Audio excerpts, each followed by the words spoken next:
oh, if I can find a guy that's like, work, bitch, I can't wait to fuck you later, girl. That sounds fun.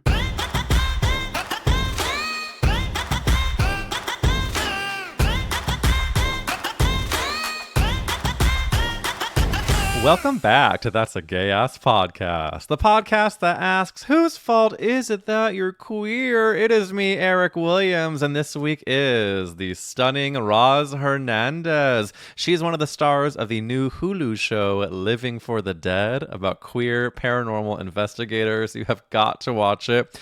You also might know her from the podcast Ghosted by Roz Hernandez. It is a huge podcast, and I'm a huge fan of it. I asked her to do the pod because I've been a fan of her comedy for a long time, and she discusses sex and polyamory and being a gorgeous trans woman, and I knew she'd be perfect for this gay-ass pod, and Roz D. live hers. Big shout out to a couple stunning reviews from this week. First goes to Bandit's Dad 8, who chose Laurie Metcalf as the favorite character actress, but also shouted out Amy Ryan and someone I'm trying to get on this gay-ass podcast who goes by the name Niecy Nash. Just pray for me. I've not heard a damn thing. There's no sign saying that she will come on, but eventually she will. Let's manifest. My other favorite review is from Renly May. Shout out, Queen. Renly wrote, Eric is my favorite character actress. So you agree. I'm old. I'm kidding. Renly writes, Eric is so funny. I'm smiling and laughing throughout. Love his theater and cultural knowledge, juicy tidbits from his life, and his excellent interviews. But if you aren't a Patreon subscriber, you're missing some of the best eps. Get on it, girly. Become a fabulous faggotrini and show your support. Oh, and the character actress I'd save, Catherine Hahn. Have you heard a more perfect review? Plug in the pod, plug in the Patreon, and giving us a nod. A nod? Nod? Nod? Nod. Wow. I'm fully sober, but I think I blacked out. My synapses went faggot.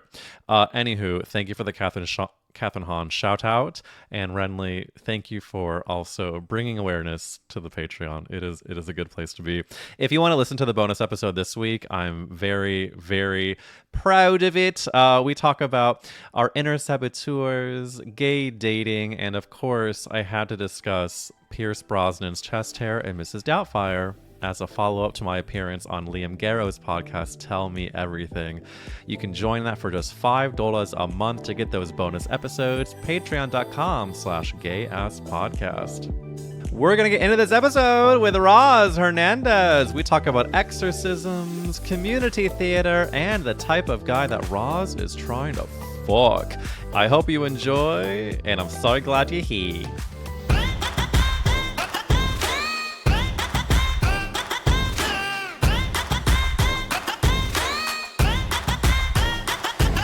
Roz Hernandez of Living for the Dead fame of the gorgeous podcast Ghosted is here on That's a Gay Ass Podcast. Roz, thank you so much for giving us this stunning energy today. Oh my God, thanks for having me. I love gay men. Gay men love me. I just think they're so sassy and fabulous. And I don't disagree. That was Samantha. I'm also a fan of gay men, but I love that you love us too. And there's so much to discuss with you about, sure, gay men, but also ghosts, if you can believe. Can I first give you a big mazel tov on the 5-year anniversary of your podcast Ghosted? That's a huge deal. Oh my God, thank you. I don't know how this happened to me because I'm honestly just like a retired drag queen that I've been doing stand-up comedy for 11 years in LA. And then, 5 years ago-ish, I was like, I should do a podcast. I don't know what to talk about. And like, I like talking to people about ghosts when I'm at parties and stuff. So then I just turned that into a podcast, and now it's been 5 years of the show, and because of all that, I'm starring in a television show. about ghosts. Yeah, you fucking are. I mean, it's such a great show, Living for the Dead. I am going to ask you kind of, I love BTS about when people get to make it and slay like you have. So I will talk to you about kind of how we got from the Ghosted Pod to all of a sudden she is on Hulu. However, before we get into that, I just want to list off some of your guests that you've had on Ghosted. You've had T.S. Madison, Kristen Stewart, Margaret Cho, Busy Phillips, Nicole Byer. And then I was walking my child around the reservoir this morning and I listened to one of my dear friends, Zach Noe Towers' episode. This fucking podcast is so good. And my first question for you is, because obviously you talk about ghost stories, people write in. Were you a girlina as a kid that like had the sixth sense? Or what? Why were you at parties talking about ghosts so much? I think it's because I grew up Catholic. And it was kind of instilled in me from a young age that there's more than what meets the eye. But also being queer and just a general weirdo and not agreeing with a lot of the things I was taught, I've always kind of been like, is it real? It's kind of fun to think it is. And so I'm very skeptical of the paranormal, actually. I love to hear stories. I love to talk about it and ponder. I'm a big ponderer. But at the end of the day, I mean, I think why it's so fun is it's called the unknown for a reason. We don't know. We don't have answers. And I don't have any kind of sixth sense or anything. I think I'm good. It's like the typical, am I judgmental or am I an empath? I don't know. I don't identify. Well, I haven't heard that. I identify as the least monstrous version of an empath because like when people say things, I like my stomach, I feel all of it in my tummy. But do I give off, am I judgmental? Is that what it is? Well, because that's how it comes off with me. My friends, I also just wonder if I don't want my friends to date and I just want them all to myself. That's another thing. I have therapy after this. We'll figure this one out. Good. But I swear to God, most of the time, my friends will be like, I met this person. And I'm like, that right there? Nope. I'm going to tell you. I'm telling you. That's a no. And you're going to come back. Don't call me. That's actually kind of a gorgeous emotional arc of you're the main character in the show where all of your friends are single because you won't allow them to have outside relationships. And then it's the story of how you lose them and then ultimately they come back to you in a more full way. I would watch that show. I mean, I'm just and I do it with my own self too. I really trust my intuition, and I think everyone should because we have it for a reason. Well, I've talked about that a lot on this podcast about especially queer people. Like we were told to not trust our intuition growing up, and to relearn that has been truly like a mission of my 30s. I do want to ask though, because you brought up the Catholicism of your upbringing, do you believe in people being possessed and exorcisms? I recently watched a documentary and I'm dying to know your take. What documentary was it? It was about this young kid who was possessed apparently, and then his mom called up these two people who were becoming famous for going around the world and helping with and doing exorcisms. And the documentary follows this kid who's now an adult, and most of the siblings agree that he was possessed and yelling crazy shit. There's one sibling who thinks it was a mental health situation. The dad of the kid thought it was a mental health situation. And so and they thought that the two people who were a married couple doing the exorcisms and like being famous around the world, they kind of thought that they were implanting the ideas of like, are you saying crazy shit? The kid wasn't, but the next day they started saying crazy shit. So it's very, and as a Jew, I'm like, the exorcism, it all feels very camp to me. You know, you fucking cocksucker. Like it all feels very like, it feels very high camp, but yeah, it's I don't know. Basically like a drag queen situation. Yeah, it's a hungry drag queen that needs to be satiated. First of all, I'm obsessed with you talking about this couple that they were like the it couple of the exorcism community. They were like on everyone's radar. They were coming up in the hottest exorcist of their time. Honey, they cannot walk down a New York block without people being like, your mother sucks cocks. So And they Ah, go, thank you, thank you. oh, that is us. Yes. You're so sweet. My first instinct is to go to the mental health side of things. I'm Yeah. very into mental health and the legitimacy of that. I think a lot of times in reported paranormal activity, it's like it's something that should not be ignored, in my opinion. Hmm. But like with all things paranormal, for me, it's sort of like, let's try to think of literally every single thing that it could be, and when we Yeah. still can't find something, okay, that's the good stuff. That's the devil. That's the devil. If it's not a cold, if it's not indigestion, honey, that's the devil. That's the devil. And Lil Nas X better, get his man. Remember that music video? Oh, I do. The pull down to hell. Yeah. It's a very good point because I do think mental health has only recently, what we'd say in our generation, become something that is A, okay to talk about, and B, like a thing that we kind of can mostly agree most people would benefit from. Do you think have you ever been in a relationship that's done couples therapy? No, I've gotten to points where we've considered it, and I'm like, wait a minute, we've been together for a year and a half. If we're Hmm. at this point right now, I just think that this is too much work. Oh, and so no.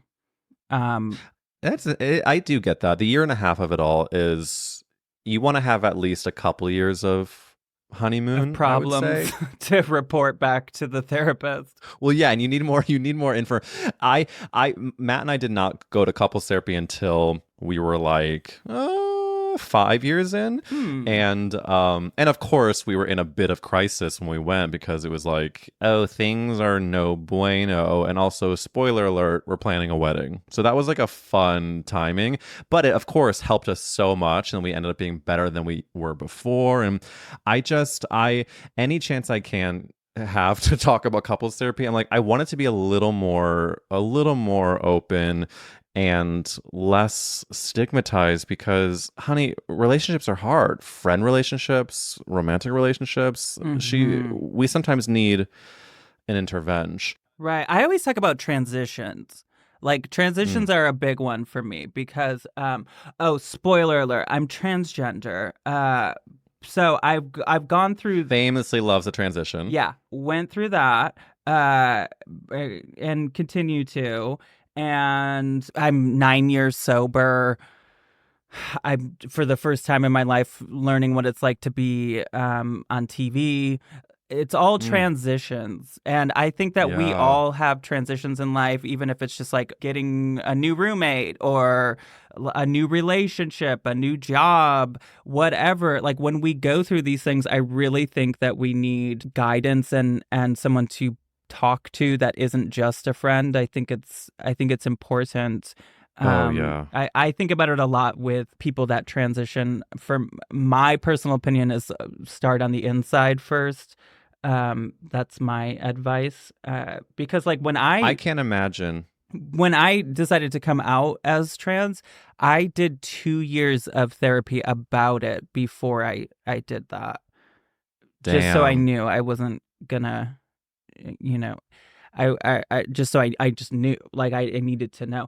And I mean, I get that therapy is not super accessible for everyone, but when I was in that situation, it's not like I was rich or anything. I just like I viewed my mental health also being sober and being in a position where I know that's like life or death for me, where I'm Mm. like, it's like food, it's like living, having an apartment. I have to figure out how to pay for it because it's just so important to me. Oh my God, that is really resonating hard. Our health insurance changed, and I have a therapist who has been a lifeline for me, and now she's no longer under my health insurance, and so I'm paying out of pocket, and I'm now going every 2 weeks, and it's not hitting for me. So I think, if I may say publicly, I think I'm going to start to go to her every week again with the plan to transition to a new person because it's just the financial stress adds to the mental health stress. And so it's like, what are we doing here? Financial stress is like the worst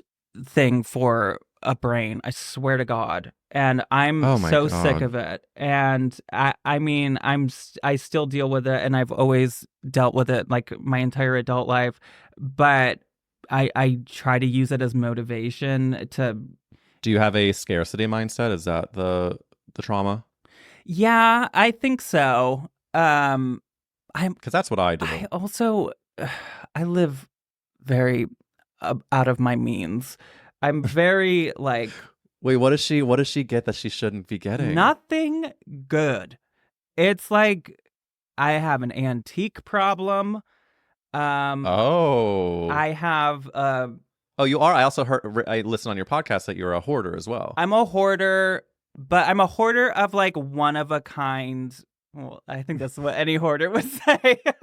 They're special. Each thing is That's what any special. queer hoarder would say. No, no, no. See, it's one of a kind. Nobody else has And this. yes, I needed that for my cabinet. My home is like yeah, it's a I don't even know, some kind of like Wonder Emporium or something. I've got Mr. Magoo. yeah, I got so many random ass things that it's because I go to these damn flea markets or whatever, and I'm like, what? No one else should have that. It should be mine, and I might never see it again. So I I snatch it love up. this. I'm learning so much about you with the possessiveness of it all. Talk about possessed with the ghost.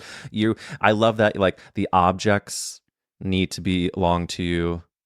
Your friends, we belong to each other. Yeah, There's I have something here that I control think is. problems for sure. I don't know if it's control. It's just there's a poetry to it. There's like a beautiful sense of ownership that I think is actually a superpower. Let me bring it back to transness. I think in my adult life, it is my saying, now it's my turn. And Mm, everything is going to be mine in the way I want it to be. And yes. every dream I've ever had, I'm gonna fulfill. If I want my bed to be a big circle king size bed, I'm gonna get one. And Is that what you I have? do, yeah. Oh my God. I'm just like, I'm gonna figure it out. And again, this is coming from someone that's not wealthy.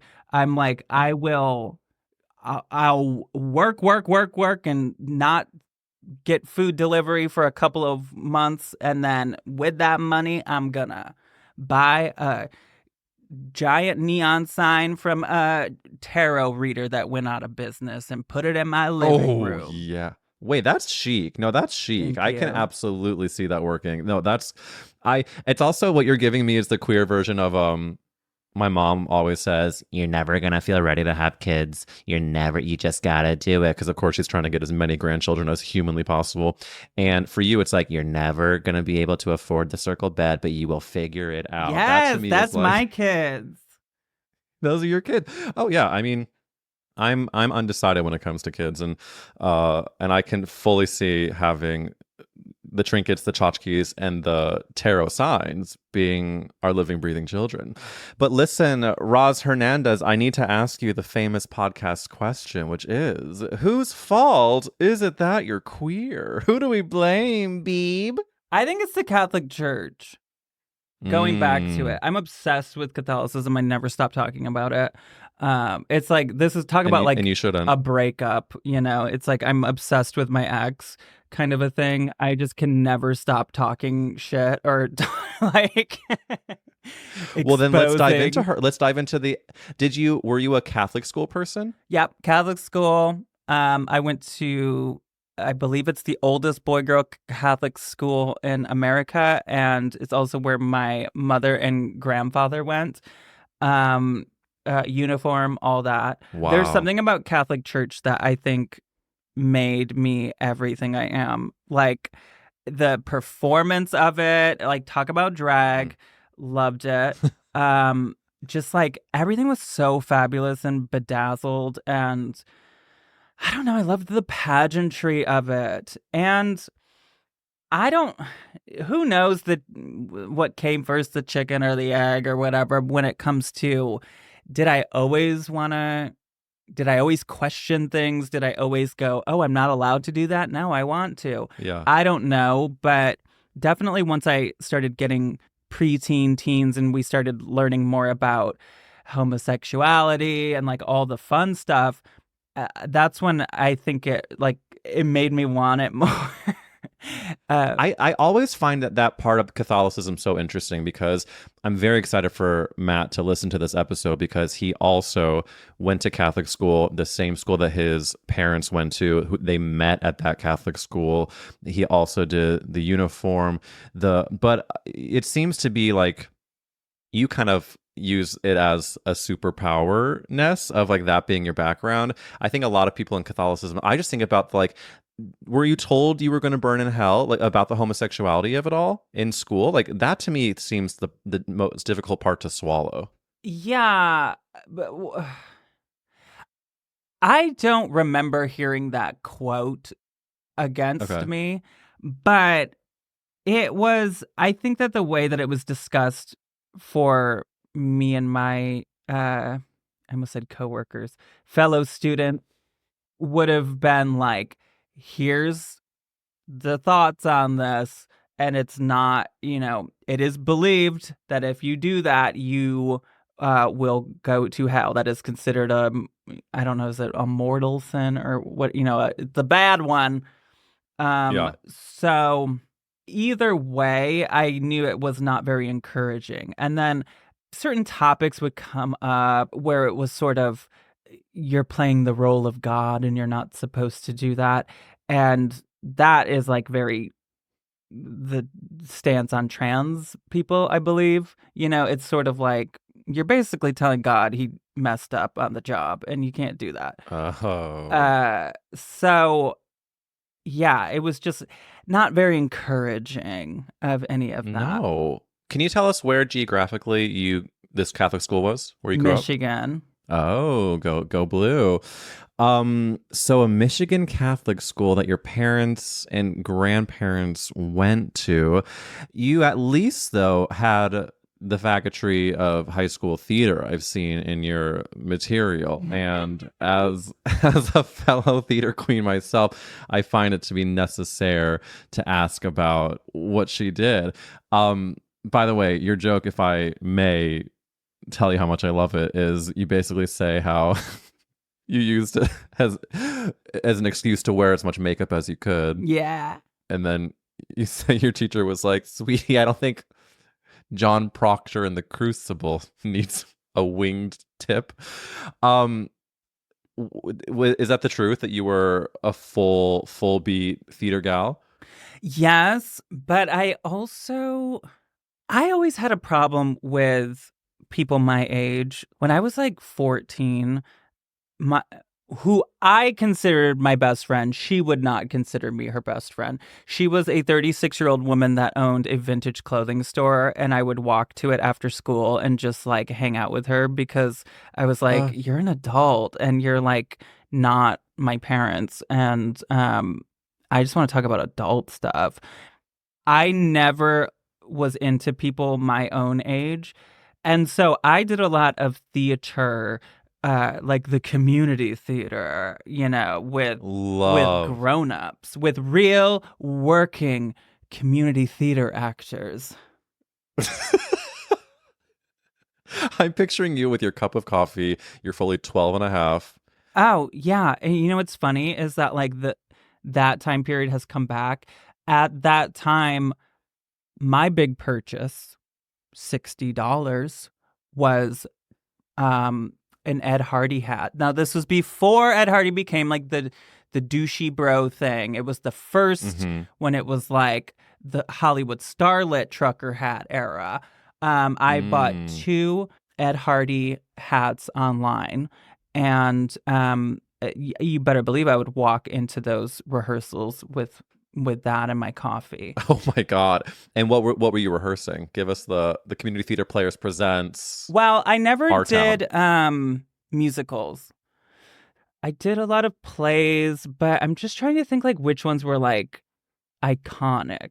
Like The Lion in Winter, I guess that's one that's like people might know. I'm picturing like Arsenic and Old Lace. I'm just picturing like Samuel French highlights. There was a couple that were like a local playwright wrote, and moments where it's like, he's in the building, you guys, he's here, like kind of waiting for Guffman, Waiting for yeah. and like we better do him proud. He wrote this. Turns out his day job was fully he runs the cashier at the local Dwayne Reed.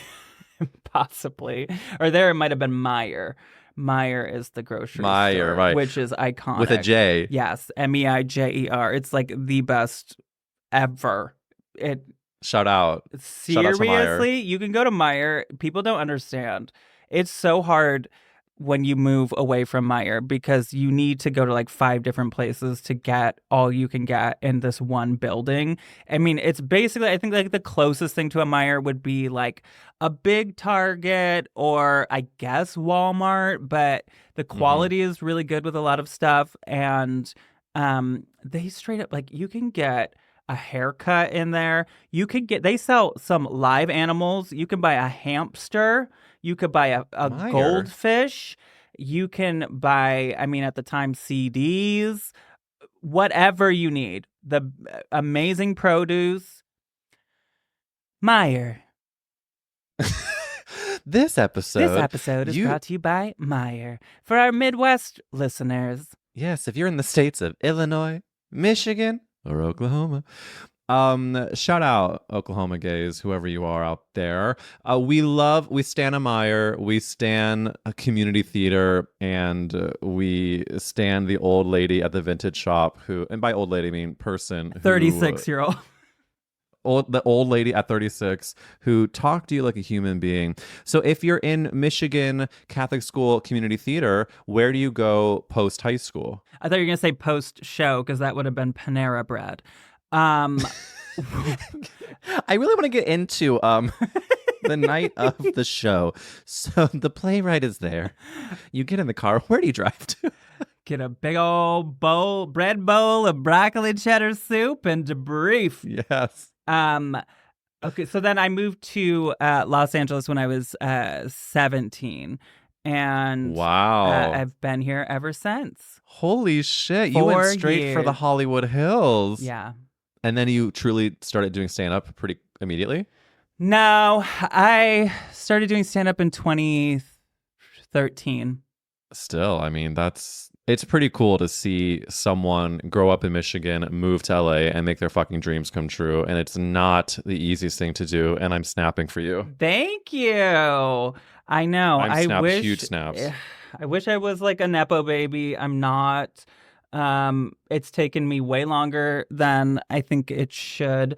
But well, can we get into that then? Let's talk about, because I am, full transparency, I am also someone who has felt that it's been taking a little longer than I maybe thought it would have. However, I'm starting to feel these really exciting things happen with the podcast and things behind the scenes, and watching you, it genuinely inspires me to see how the hard work, it can be possible. So can I ask you some BTS on, for anyone who hasn't watched Living for the Dead on Hulu, it's queer paranormal investigators. It's such a funny, smart, good show. Kristen Stewart executive produces it.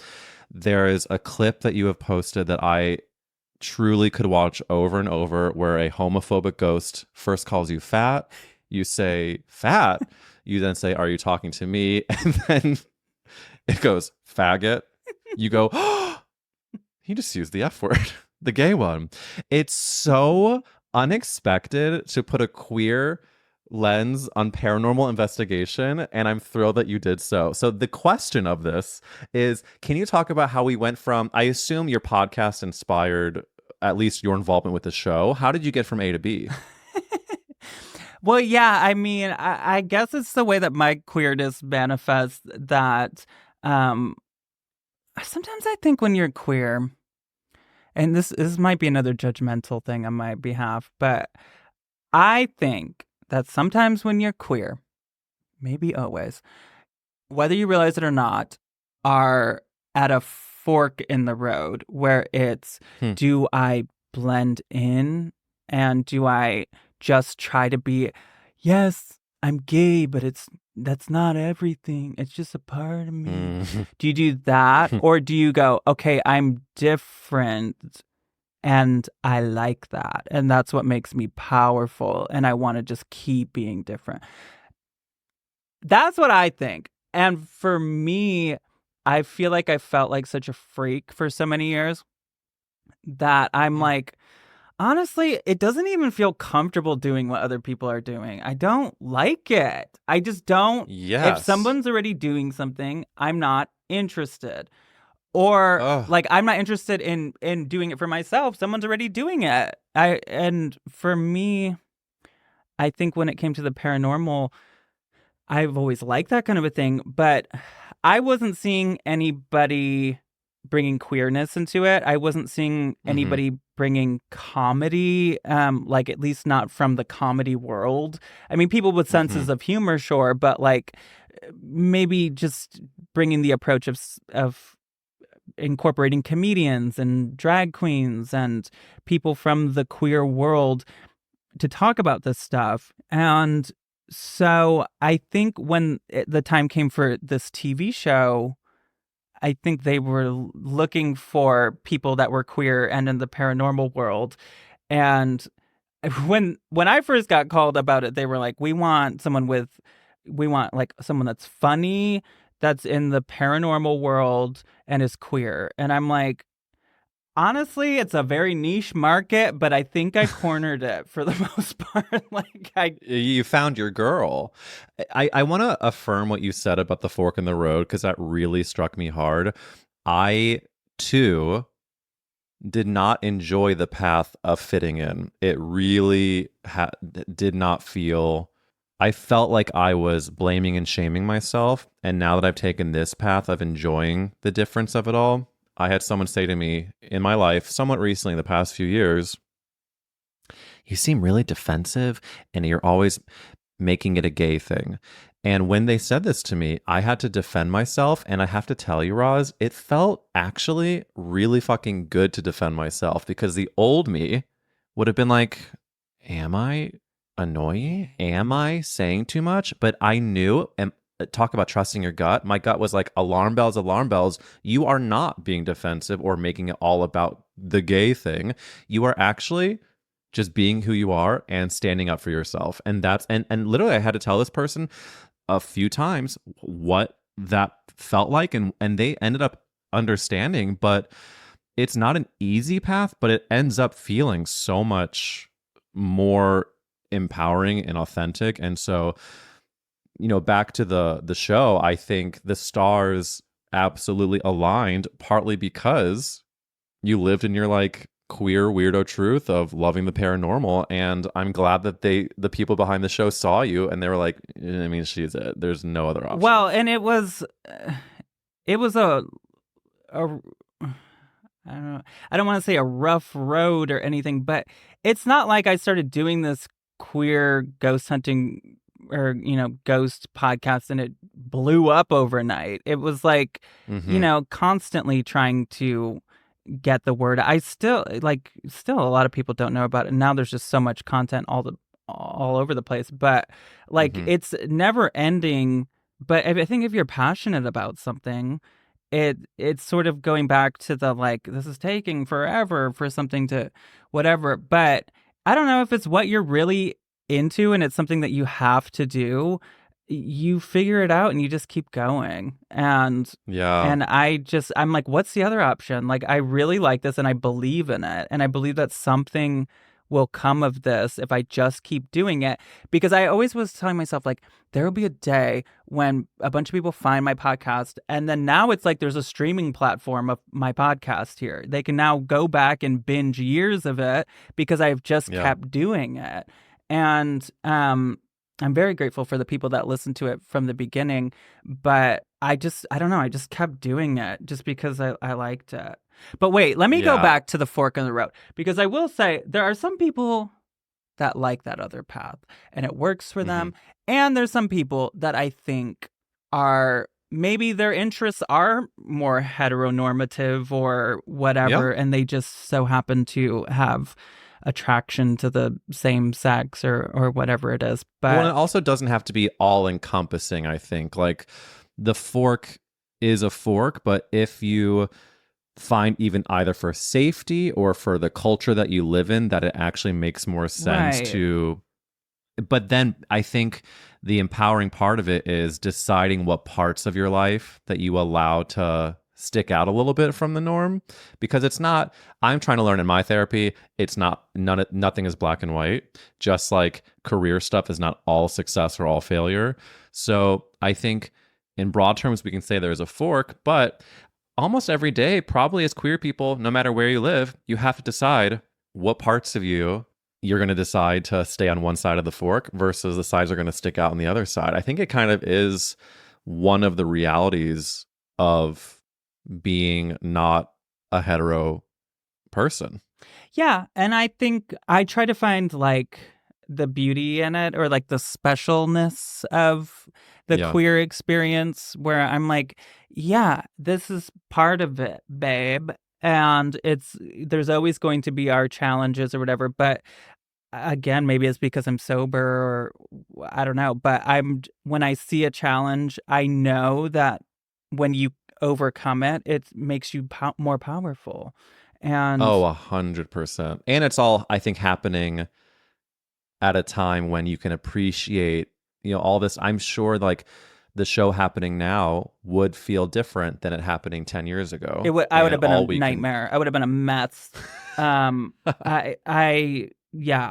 needed to go through a lot of what I've been through Yeah. and I've also gone through a lot of therapy specifically about being on television or having like a wider audience know who I am. Mhm. That scares the shit out of me. I think again, it's like my control stuff, because I'm like, okay, now it's out of my hands. Now the scary transphobes and stuff can find me, and now everyone has something to say about my appearance or my whatever, and it's just like, luckily I continue to go through therapy about that, and it all comes back to the mental health, baby.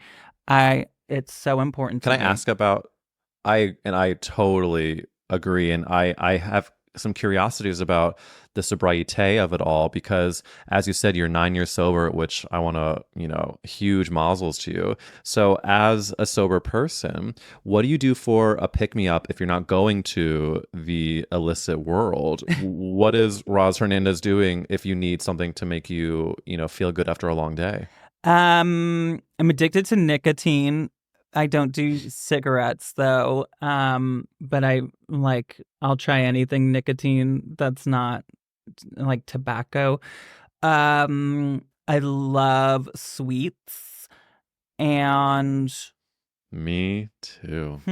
I also just think that whatever I have is not necessarily a problem with one specific substance. I think it's like this pattern I have where I do something and I love it so much and I do it way too much, and then I end up feeling bad about what I just did, and now I hate myself. It's like this, I do that constantly, and sometimes if I'm not taking good care of myself, it'll be shopping, it'll be food, it'll be like it always finds something. Kind of like a compulsiveness. Is that the word for that? Oh, like totally. Let's go back to the circle bed and the tarot sign in my living room.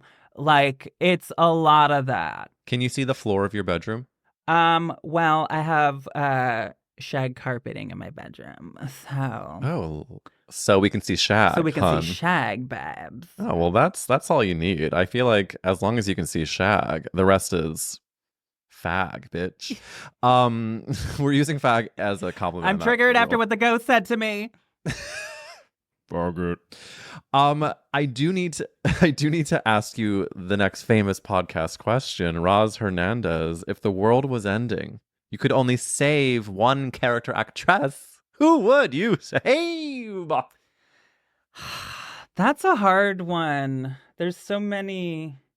I mean, I'm a huge John Waters.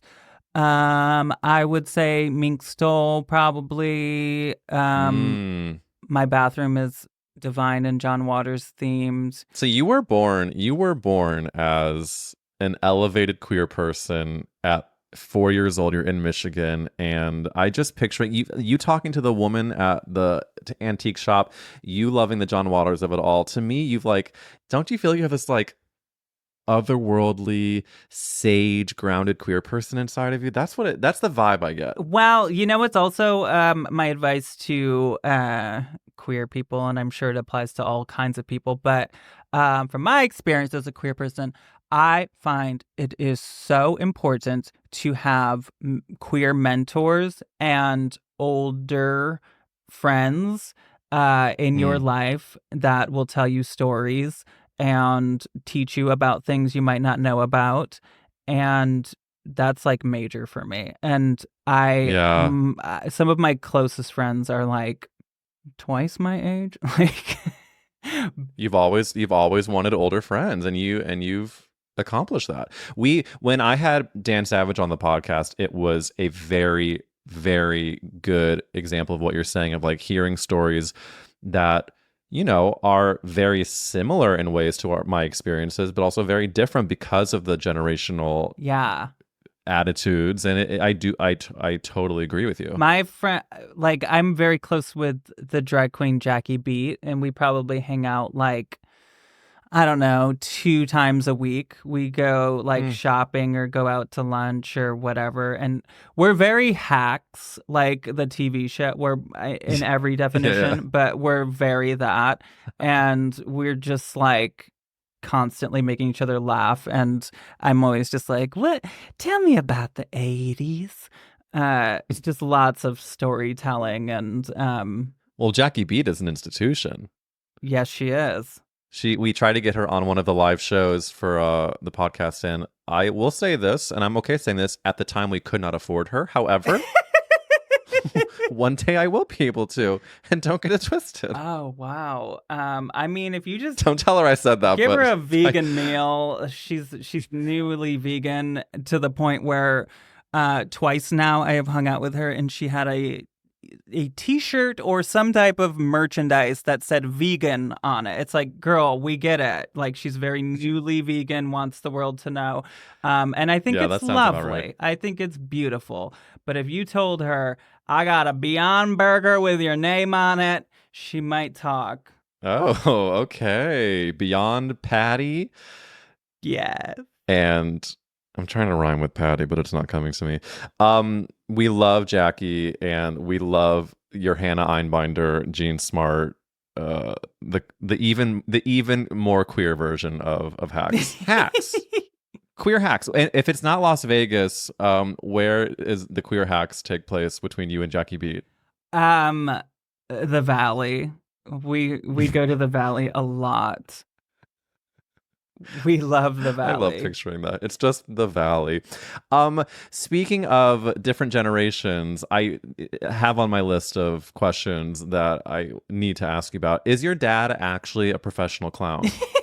Yeah, and today's his 70th birthday. I just talked to him on the phone. Happy birthday, Dad. He's cool. And he's also kind of, maybe that's where I get a lot of it from, where he's like plays by his own rules. And yeah, he just decided he's a fireman, like a straight up fireman for 38 years.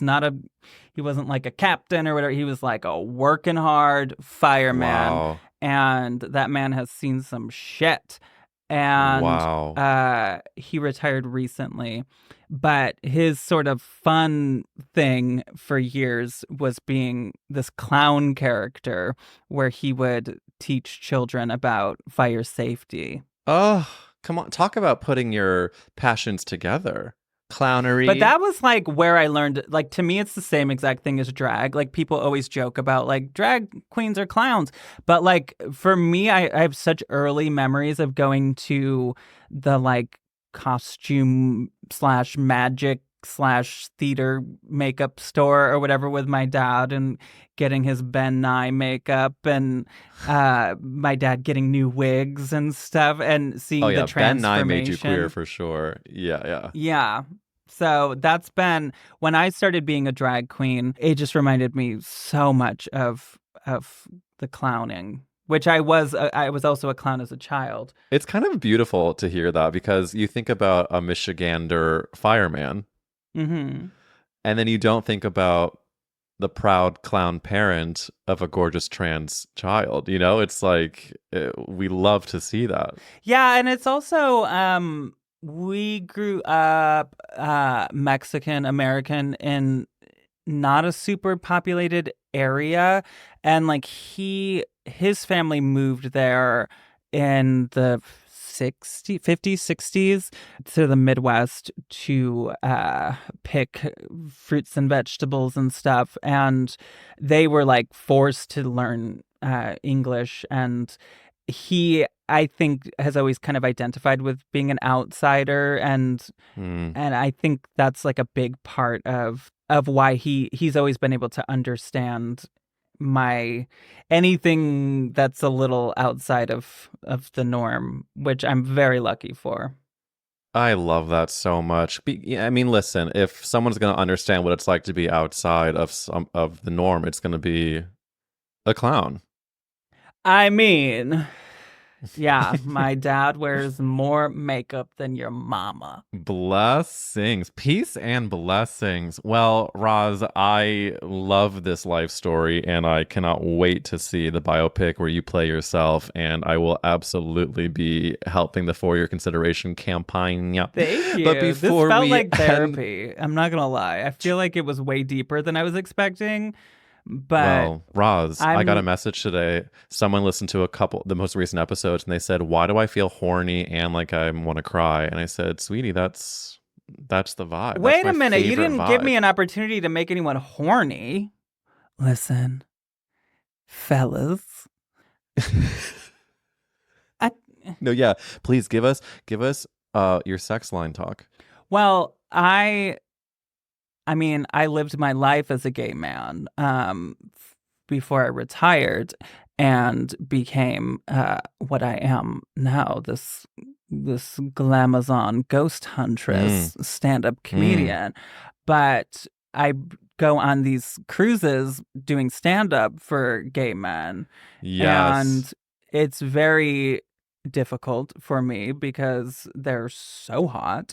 I recently met a guy on one of them that I was like, oh my God, there's like, okay, there's a new term that I just recently heard. I'm on the app Field. Oh, yeah. I'm on every dating app, but that one, they have a term homoflexible, which I think is kind of fun. A gay guy that's like, you know what?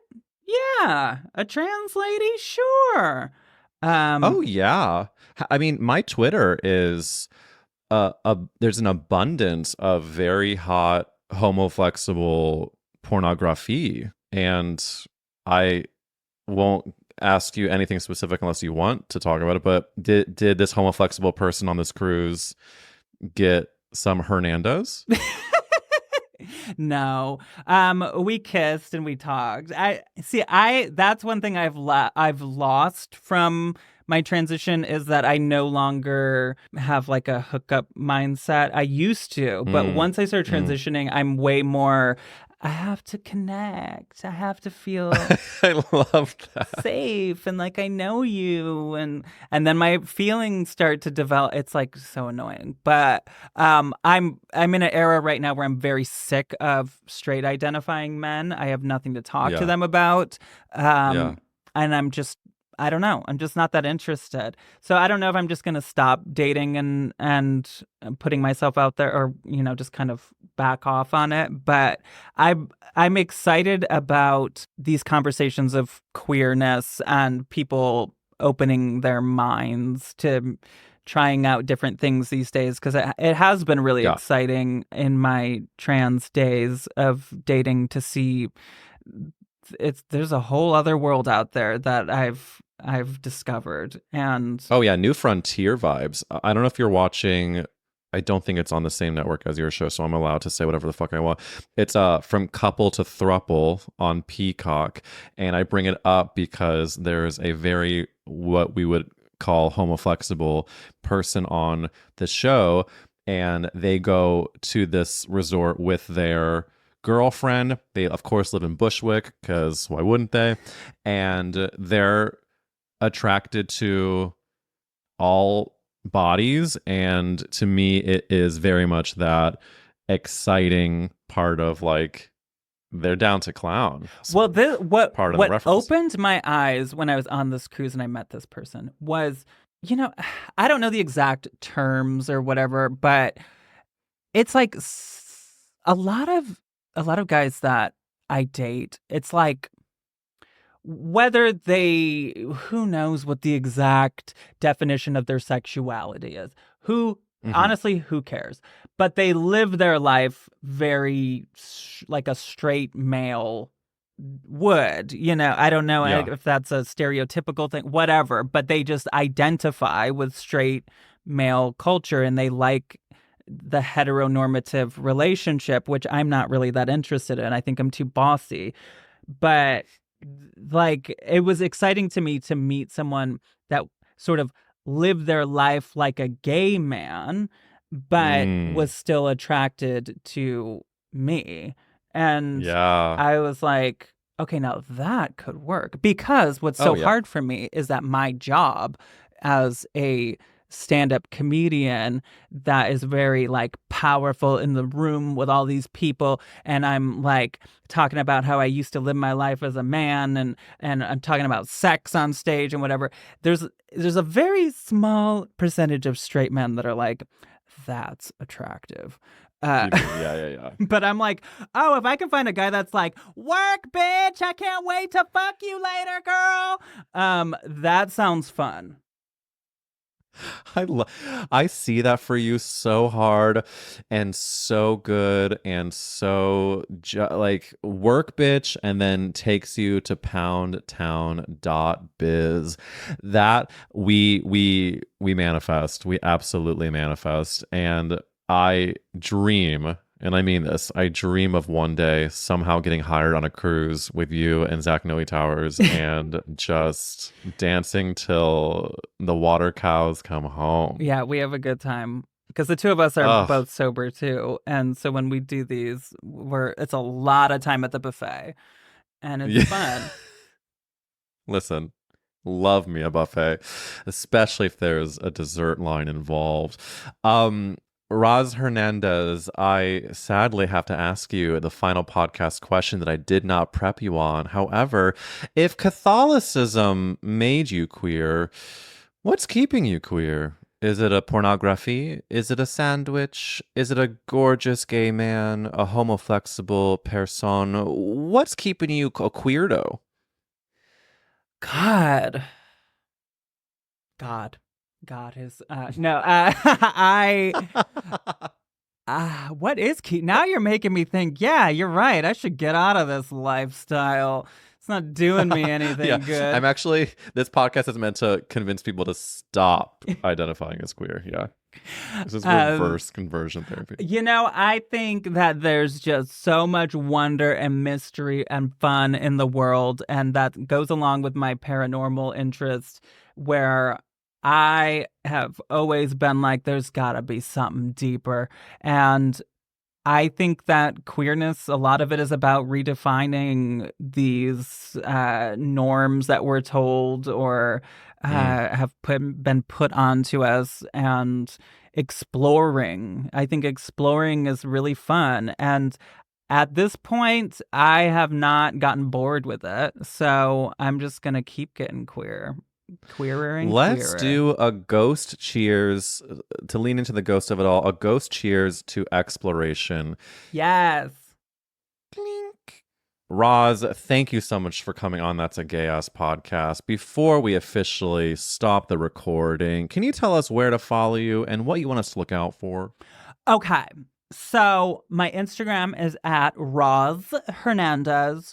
And I recently started liking TikTok because it's fun when you win, and I've never won until recently, and I just put that clip where the ghost calls me the F word, got me followers and views and stuff. So now I'm like, oh, I like TikTok. And then the next video I put up 2,000 views. Hey. So anyway, so I'm on there. It's Roz Hernandez. And then my podcast, which comes out every Thursday, is called Ghosted by Roz Hernandez. And I love that. And it's definitely a comedy podcast. We just talk about ghosts and aliens and Bigfoots and all of that. And then, okay, this TV show, Baby. Here's the deal. It came out during the strike. And unfortunately, I think a lot of particularly gay men didn't even know about it. So I'm not even mad at anyone. I just don't think that it came across their desk. And it's actually only been, for me at the time of this recording, like the past week where a bunch of people finally found out about it 4 months after it came out, which is very exciting. Because I've had some frustrations the past couple of months being like, gays, we made a show for you guys, please. So this show, we were produced the show and teamed up with each other, kind of, I guess you could say we were put together by the same people that created Queer Eye, both iterations of it. So they kind of use the same process for this to apply as sort of a Queer Eye with ghosts. And it's 5 of us. We're all LGBTQ, very diverse within that. There's kind of all the letters are sort of covered. I'm there. I'm the researcher. I'm getting into the dead people's business, and I'm acting a fool the whole time. We've got 2 hot queer ladies that one of them she practices African spirituality, which is not something you see on television a whole lot. And it's really fucking iconic. She's sickening. And then the other one is a tech sort of expert when it comes to like different equipment for talking to ghosts. And then we've got 2 sassy, gay, Southern psychics. Honey, I got a feeling something's happening. We got that vibe going on, girl. And that is enough to tune in right there. So all 8 episodes are on Hulu. If you live outside of America, you can find it on Disney Plus or Star Plus. And I would love so much if you watched it, if you told your friends. We're just trying to get the word out about it, because if we want different kinds of queer, interesting shows to be made, we gotta show Hollywood that people want to watch them. So check it out. Support the fam. Amen. It really is such a good show. I will obviously link it all in the show notes. Be tagging Roz on the Instagram. Follow her everywhere. And come on now. Living for the Dead. We're gagged. Period. Roz, what an amazing interview. And I mean this. I will see you in the world, and I'll be... How am I going to make a ghost reference to end this off? And I'm going to see you in the real world, and I'm going to make you my boo. Boo, I'll workshop it. Thank you for listening to That's a Gay Ass Podcast. If you enjoyed, feel free to tag us on Instagram. And if you want to see us live, we're doing the Netflix Is a Joke Comedy Festival May 9th. I just confirmed a gigantic comedy star who's doing that show. So feel free to get those tickets. Link is in bio. And head to the Patreon for the bonus episode this week, where we talk about gay dating, our inner critiques, and Pierce Brosnan's delicious chest hair, Mrs. Doubtfire. Patreon.com/gayasspodcast. I love you.